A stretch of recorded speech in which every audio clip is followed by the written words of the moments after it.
Well, hello everyone. Happy Wednesday. Good afternoon, good evening, good morning, depending on where you watching today's show. I'm super excited to kick off another episode of Simply Tech Live with my co-host Derek Russell. Derek, I believe this is going to be our last session in the year of 2020. And what kind of year we passed? We've had an amazing year. Everything. So we started off. We were covering some things in AI and data, and we did some amazing experiments in the Microsoft Technology Center in Irvine.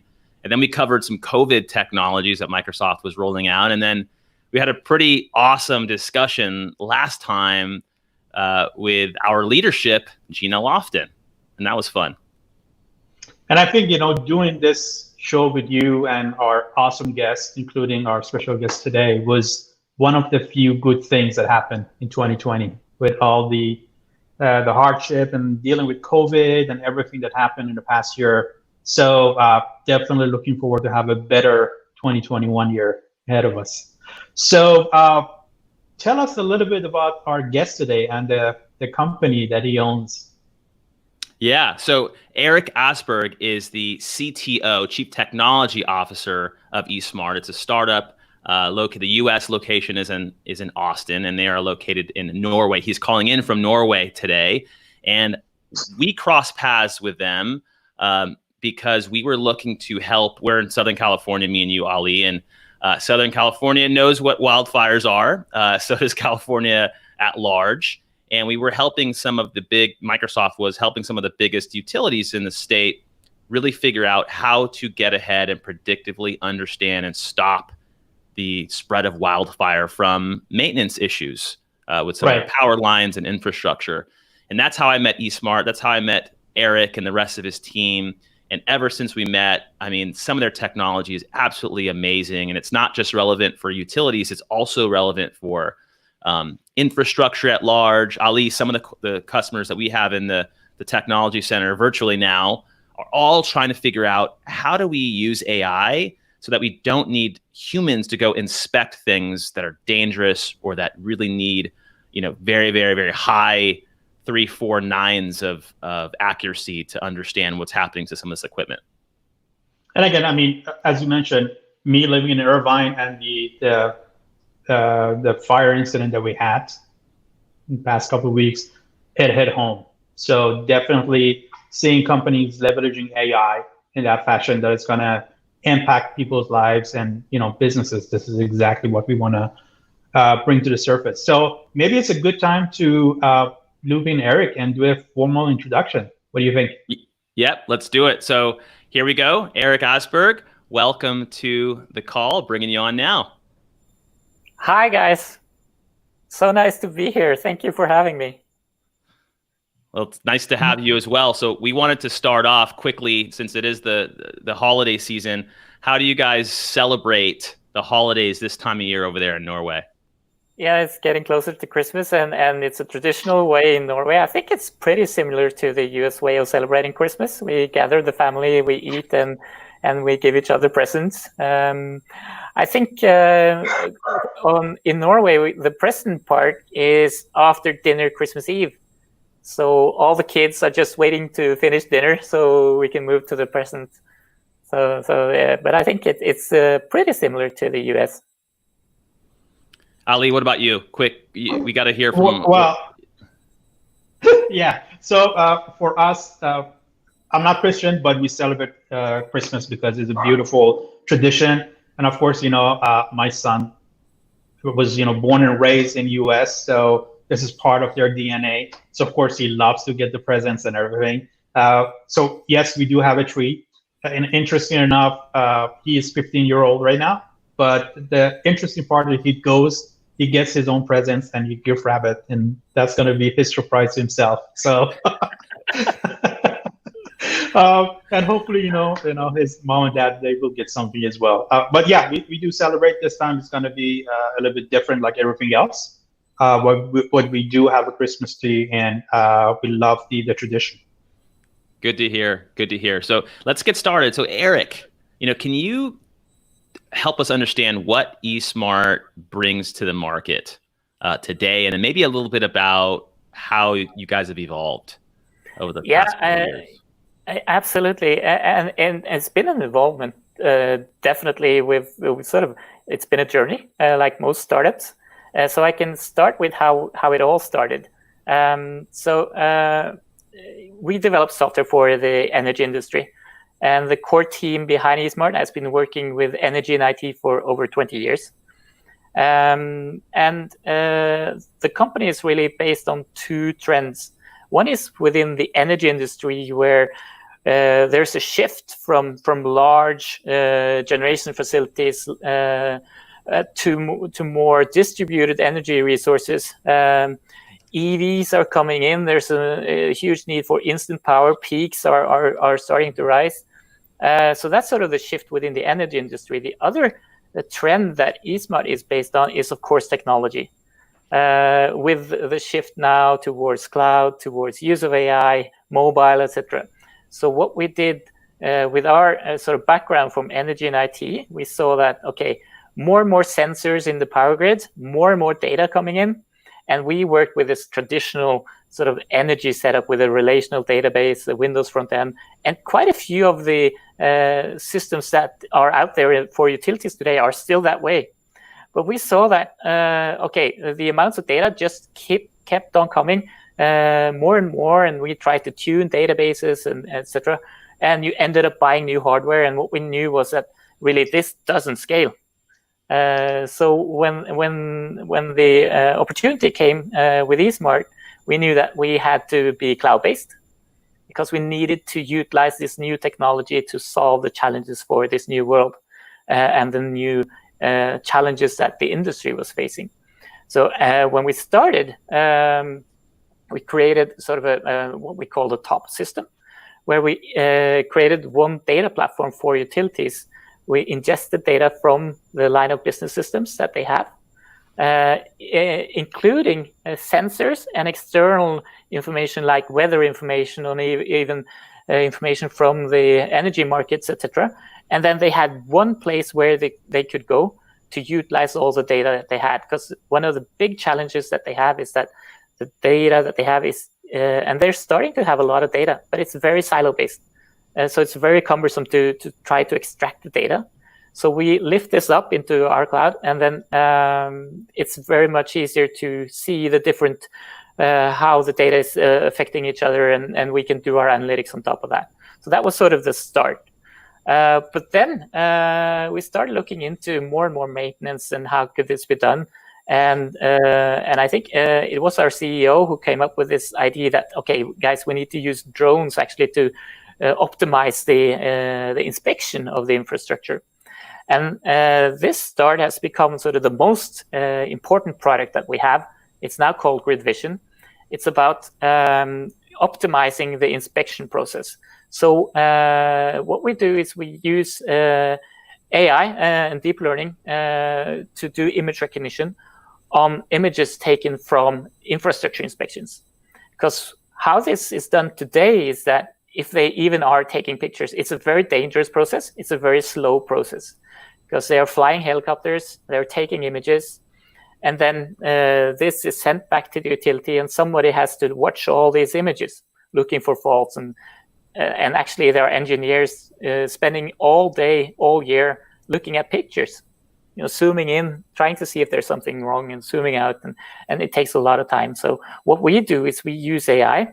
So when the engineer now is looking at the images, he gets suggestions from our AI saying, look here, look here, look here, look here. And then it's much quicker for him to say, yes, this is true, yes, yes, yes, and no, this is not an issue, and then move on to the next image. So that's sort of the core of Grid Vision, which is our core product today. But we started a bit differently with the data platform, and it evolved also into other industries like district heating, and we even have a house application built on the same platform. But as most startups, we needed to focus more, and our core product now is Grid Vision. It's kind of interesting because the fire that we mentioned, both Derek and I, in Irvine, it actually was because of a faulty equipment from one of the utility company that covers this area. And that combined with the San Ana winds created a disaster. So it's kind of really interesting to see we have now technology that are using drones and AI to be able to predict and give suggestion how to go and fix this before the disaster happens. So in terms of the leverage of the cloud, what are you guys using? Are you guys using it? If I come to you as a customer, is this more like a SaaS offering, or that's something that that I have to go and deploy to my own subscription?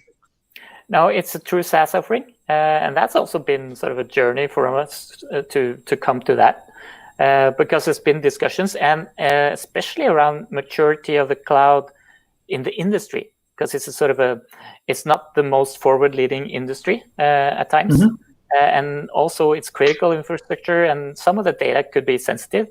So they're of course very aware of the risks.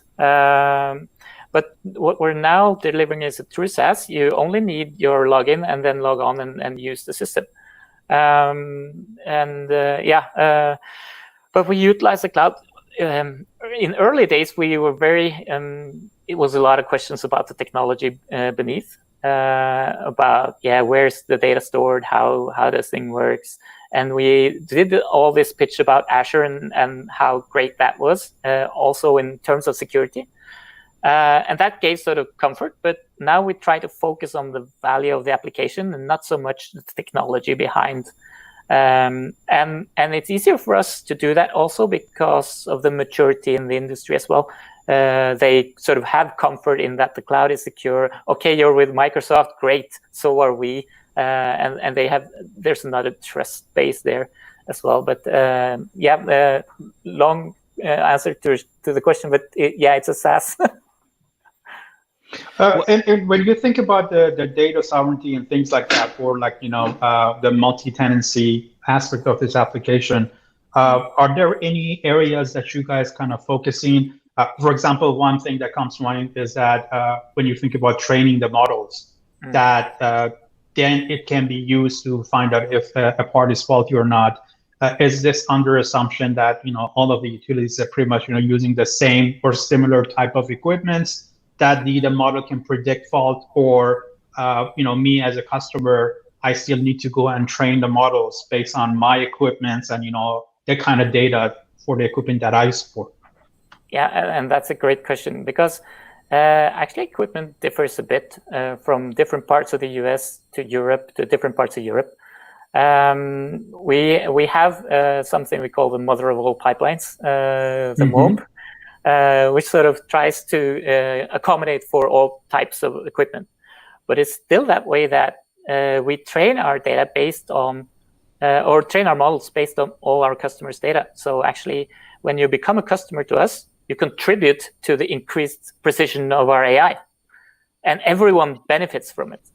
So we actually do a common training for all, so that everyone gets the benefit from the training. And when it comes to data as such, we're very particular in US versus Europe, because no US utility allows us to move data to Europe, and the other way around.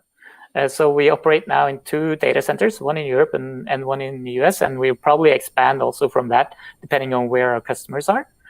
And we do have a multi-tenancy for compute, but we have isolated storage to add sort of an additional layer of comfort and security when it comes to where your data actually resides.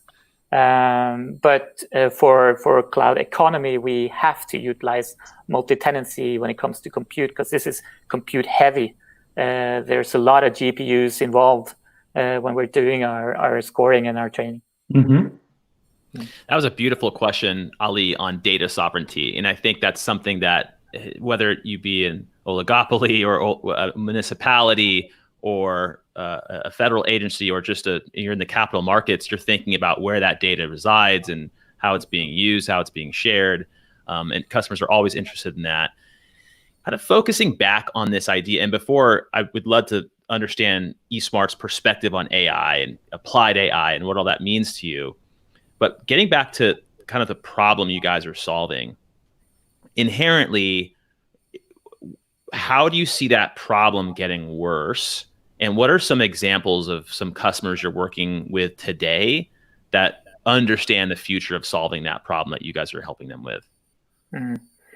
So how this problem is getting worse is really, the short answer is time goes by, because the infrastructure is in some cases nearly 80 years old, and it's in most cases at least 40 years old. And it's out there in the wind and the weather, and it's actually being teared down. So that's how it gets worse. At the same time, our customers are and the energy companies, the utilities, are obliged to do their inspections to make sure that it's operating, because their core business is, of course, to deliver electricity. So that's how our business sort of continues, because they always need to continue to do their inspections. But then again, the weather and everything that this outside infrastructure is being sort of exposed to make sure that it does get worse, and they are aware of it. And of course, the question is, where do we do the updates? Where do we do sort of how do we manage? Because it's very costly infrastructure as well. So that's maybe an answer to the first question. From customers, we have customers that actually sit some images after an event. They discover that, oh, we have images of this. We could have seen this coming.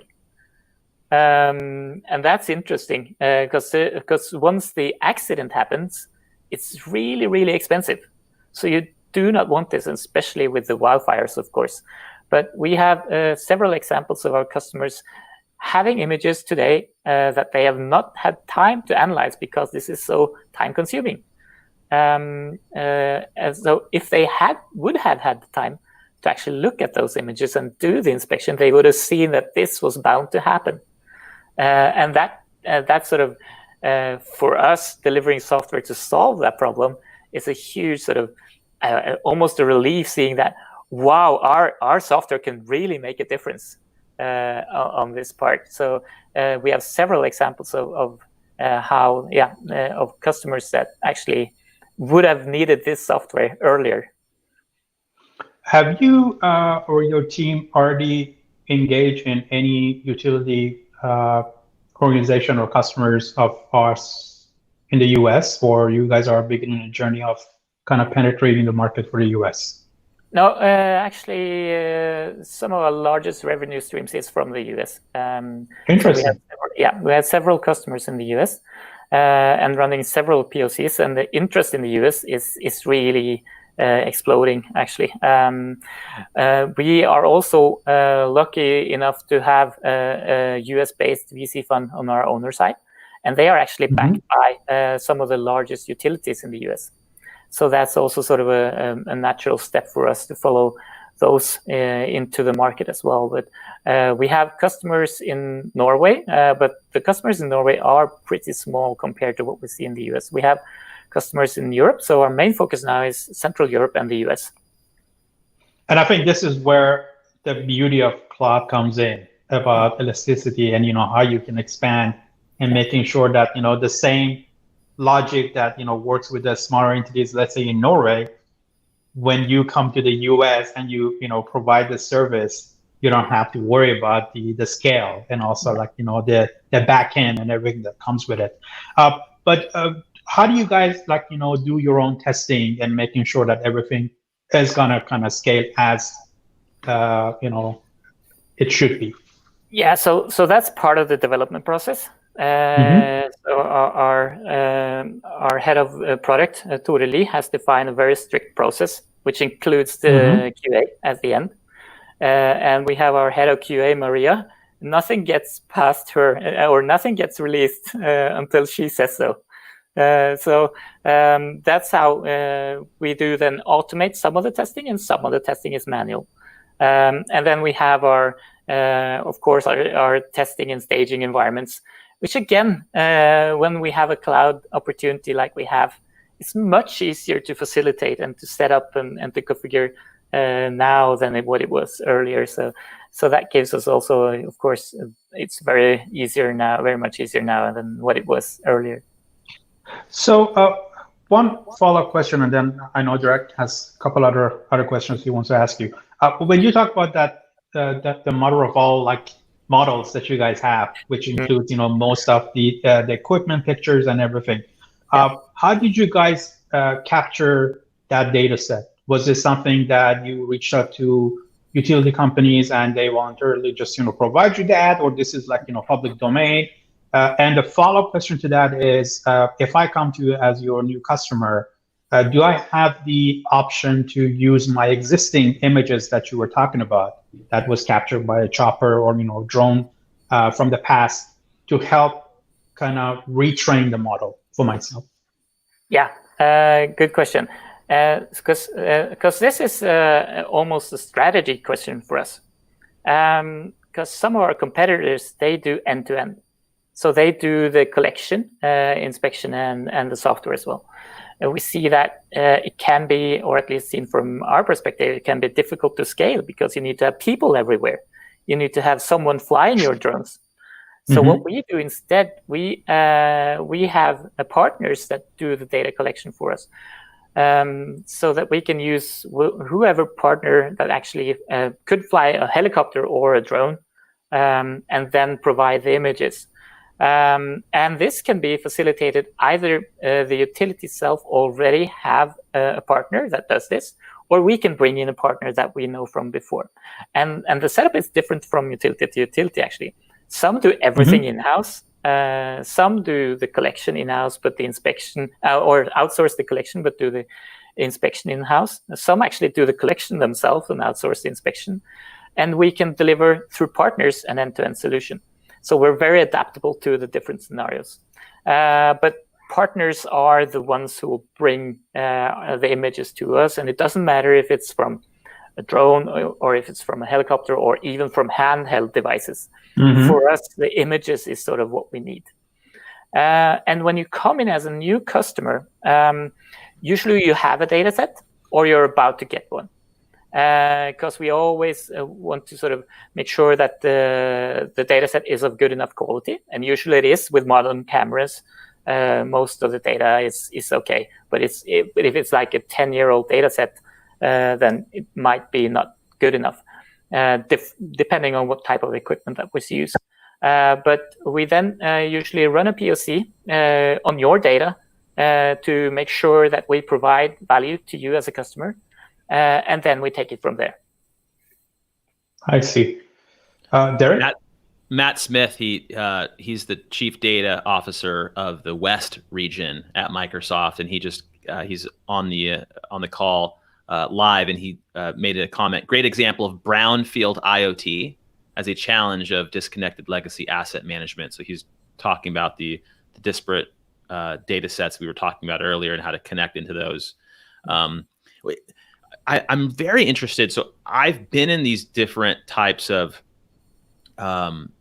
analyst, inspector type of engines, if you want to call them rooms, for some of these utilities.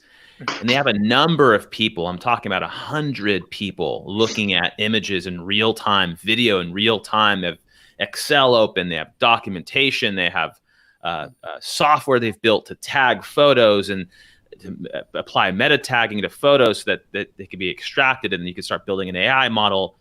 But I saw that, and it's an amazing short-term effort to try to solve these problems.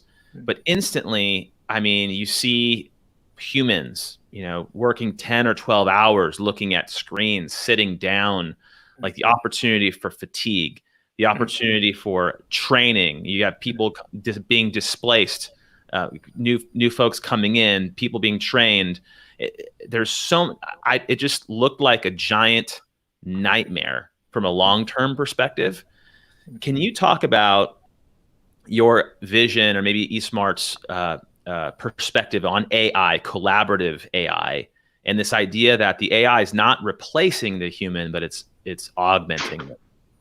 Yeah, absolutely, Derek. And what you just described is we've also seen that. And imagine how easy it would be when you sit there for like maybe 10 hours trying to still look at images. You've done that for the last 10 hours. Imagine how easy it is to miss something.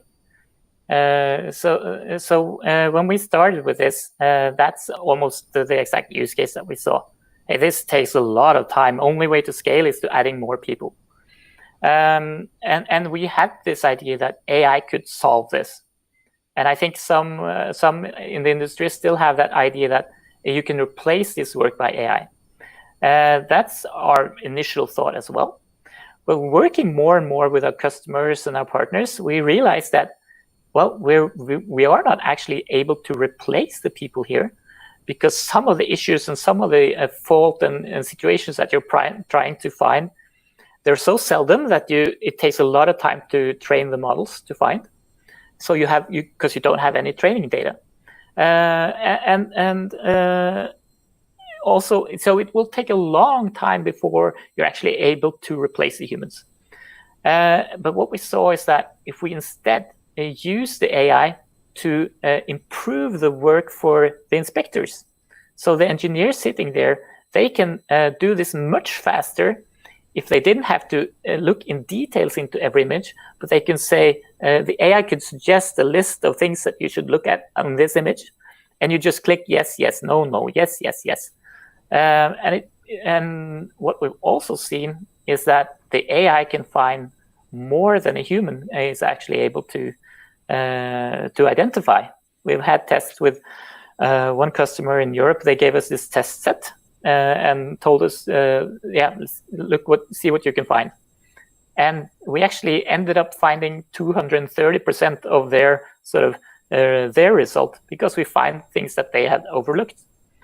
So our AI is there to, like you said, Derek, to augment what the inspector does, what the engineer does. And what we like to say is we give her superpowers, because she will be able to do her job so much faster using the AI than what she would have done elsewise. So and it's also a feedback loop, because when they are working with our AI, they say, yes, that's right, no, that's not a problem, this is right. We feed that back into the AI and correct the AI, and then it improves. So that's what we call collaborative AI, where we work together with the engineers that do the inspection, and we improve the AI continuously by working with them. And that's our take on what we call collaborative AI. So I'm kind of getting a little bit geeky right now. One question that I have is, so one aspect of it is ingest. You get the pictures, images, you kind of send it as an input. The model will go and digest and come up with suggestion. Are you guys providing APIs that you can help the customer to connect this as a event-driven type of application architecture to their own existing line of business, or there are some other components that the eSmart ecosystem provides the customer for, notification, for event handling, things like that? Mm-hmm. It's sort of semi-eventing, because the event part comes more when we do this automatically, and that's when sort of the AI gets even better than what it is currently in the market today. But but we definitely have integrations with the systems at utilities, because one thing is that we present the result and you can see it within our application, but they need to work with the assets to make sure that they can capture what's wrong and what needs to be fixed in their internal asset management system. So in addition to images, we often also get asset information. And we also use AI to actually map the images to the correct asset. So when we send it back, it's already mapped to the asset that is in sort of trouble, and they can follow up from their internal systems. So that's how we typically do it. Perfect. I heard from Derek and conversation that you had with Derek that your team is actually working with one of my peer MTCs in Houston to kind of showcase this solution. Can you tell us a little bit about what are you guys doing there? Yeah, this just started actually a couple of weeks ago, so we're in the planning phase. But the MTC in Houston is having a special energy focus, and what they want is have an installation showcasing our solution.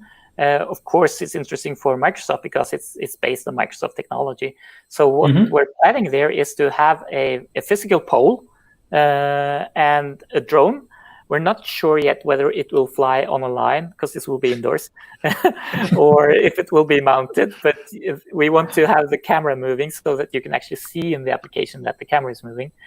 And then you can perform an inspection inside the MTC. And actually, that's what we do also in Seattle in the Industry Experience Center, where they have a huge installation with, and the drone is flying. But it's the same thing that we are planning now in Houston. So really looking forward to this because, of course, Houston is still, even though oil and gas is still the sort of capital of energy in the world. So looking forward to that.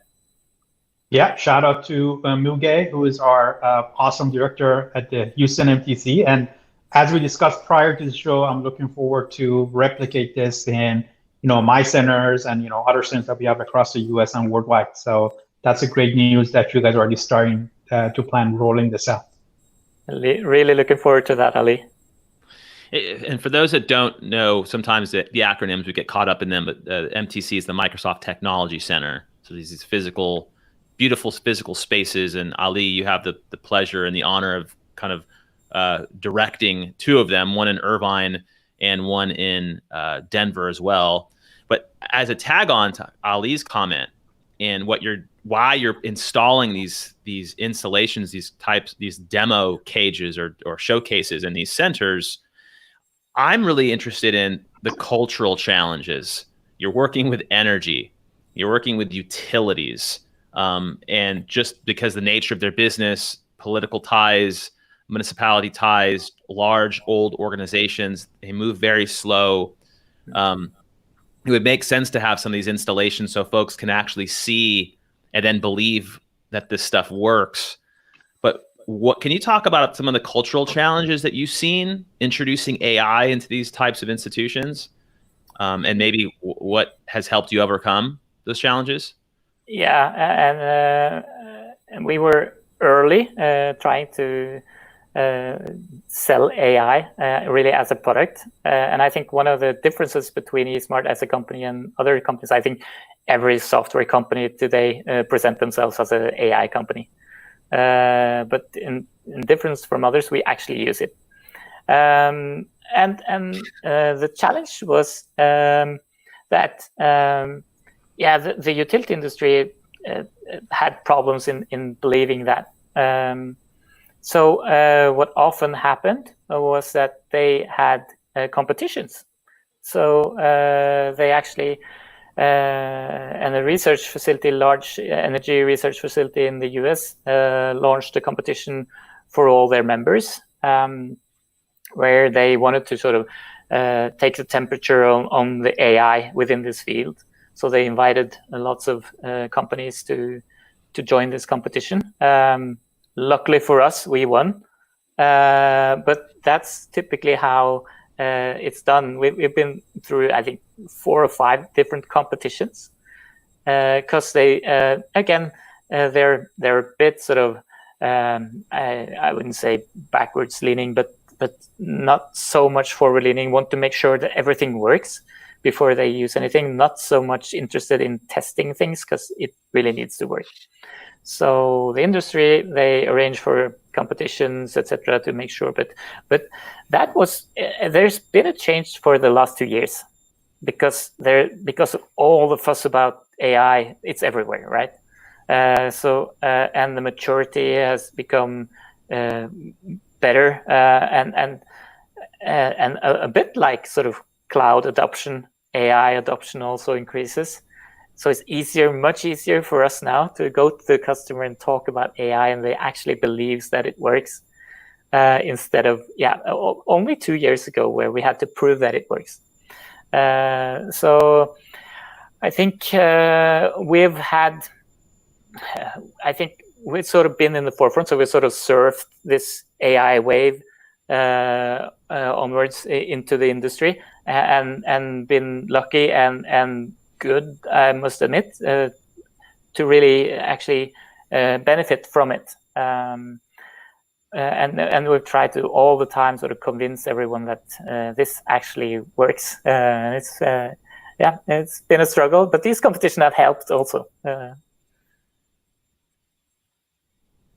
So what is ahead in the future for eSmart? And I know Grid Vision is a current product that when we're actually getting down into the product level, that's the name of the product in the convention.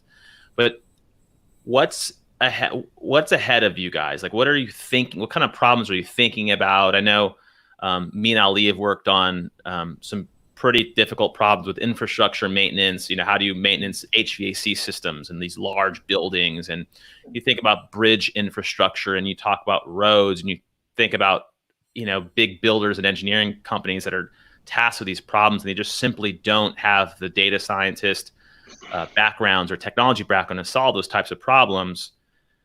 What types of problems are you guys thinking about solving coming up in the future as we close? Get ready. Yeah, it's 3 dimensions really. One thing is to expand the functionality within the energy industry, because there's still parts of that we don't cover today. So we want to improve that part and do maybe things a bit better than the existing solutions that are there today. That's sort of the one dimension, to increase our functionality within the same space. The other is to increase to other verticals. So we're now looking into railway, which is somewhat the same, especially when there are electrical railways. And subsea, actually, because one of our other owners is Equinor, a large Norwegian energy company, and there's a lot of activity in the North Sea. That also needs inspecting. So we're now looking into different verticals as well to expand to, and it turns out the AI itself is very adaptable. So it's not so much effort for us to turn actually to another vertical to utilize the same models. And the third dimension is other geographies. So currently we're focusing on Europe and US, but we're now starting to experiment a bit. How about Asia? How about Australia, etc.? But that's, again, it's a business focus as well as the other verticals. So we need to make sure that when we first do that, we need to have the muscles commercially also to do that, so that we can also grow on those in those areas. I mean, this is digital transformation in a nutshell, right?